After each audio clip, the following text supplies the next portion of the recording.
Donald Trump, the Greenland aggression. Hello, I'm H.G. Tudor. Donald Trump is now president again of the United States, and this provides me with an opportunity to help you understand more about narcissism generally and also with regard to his specific sub-school. Because President Trump doesn't operate with a facade, what you see is what you get, this means we will be treated to various instances of his narcissism in action, far more readily obtainable and viewable compared to other narcissists that will operate with a facade. This absence of facade and directness is something of an appeal to certain people, whilst others it turns them off him. He is a Marmite character, loved by some, disliked by others. In some instances, his narcissism is highly effective. After all, it has enabled him to become President of the United States again, and he's a wealthy individual.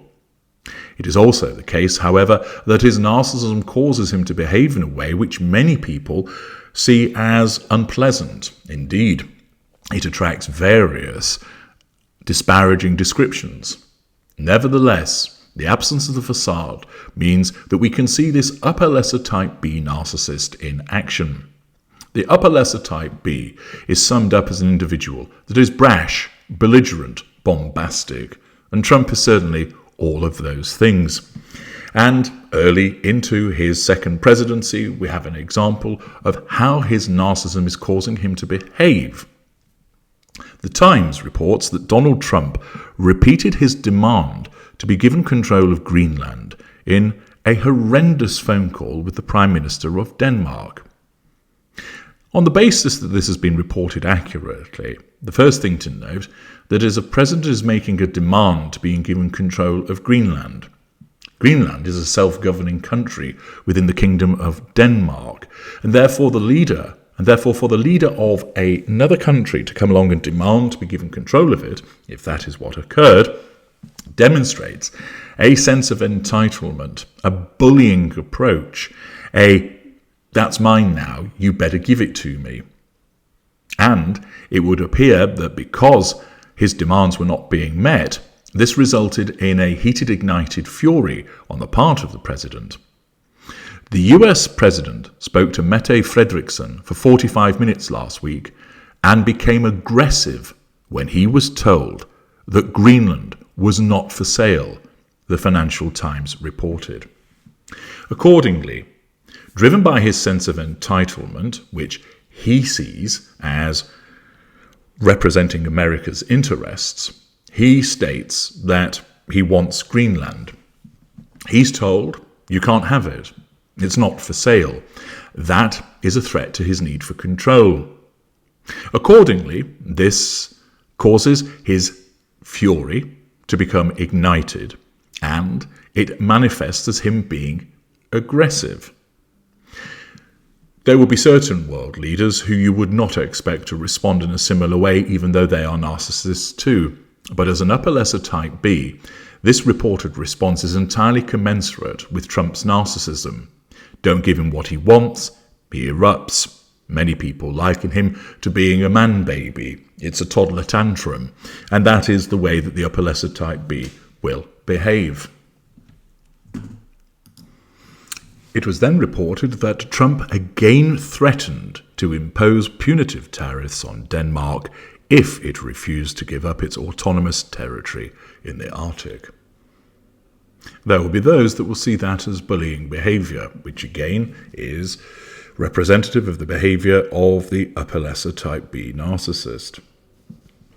The use of threat is used by both lesser and mid-range narcissists. Mid-range narcissists are the ones that use it the most, but lessers will also use it too. It is a form of manipulation, which is pretty simple because the relevant threat can be issued invariably orally, and whether it's carried out or not remains to be seen. The power is in the use of the threat itself.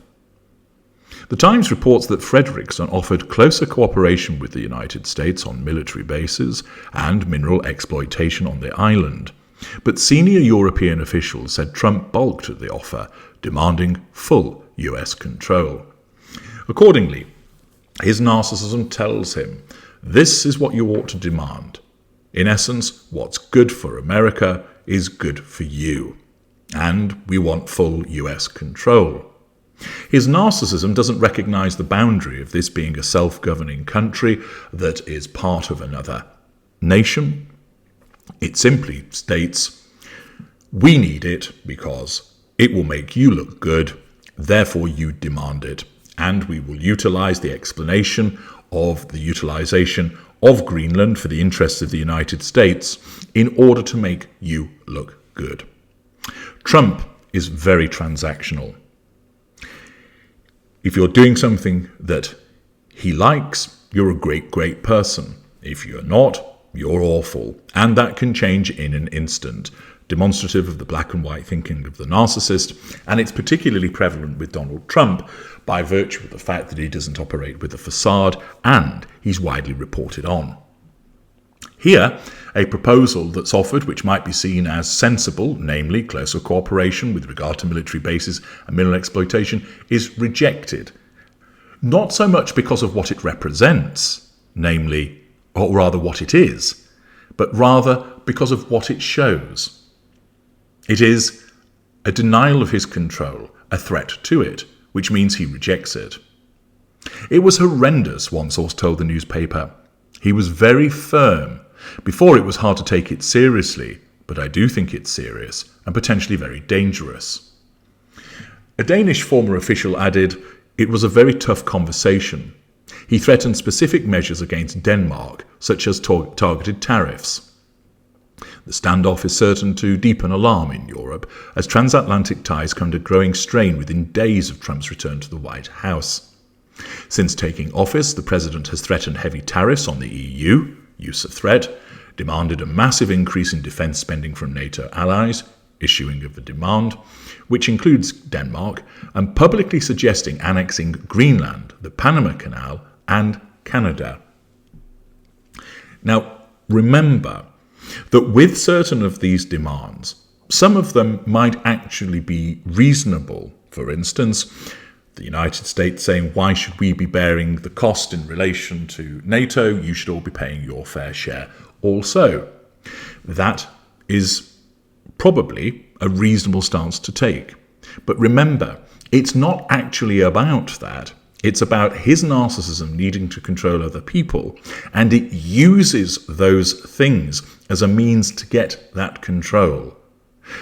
As you know, it's all about the prime aims: control, fuel, character trait, residual benefits, and there are thousands of different ways that the narcissist gets to those. So, with regard to the assertion of control and drawing fuel, Trump's narcissism utilizes the threat of heavy tariffs on the EU. It utilizes the suggested annexation of Greenland, the Panama Canal, and Canada. Undoubtedly, those things would be beneficial to the United States, but they're only beneficial to the United States because they're beneficial for Donald Trump. What's good for him is then seen as good for the United States. Trump floated the idea of buying Greenland during his first term as president and revived the proposal before his inauguration on Monday. He has declared that American control of the territory is an absolute necessity for US and global national security.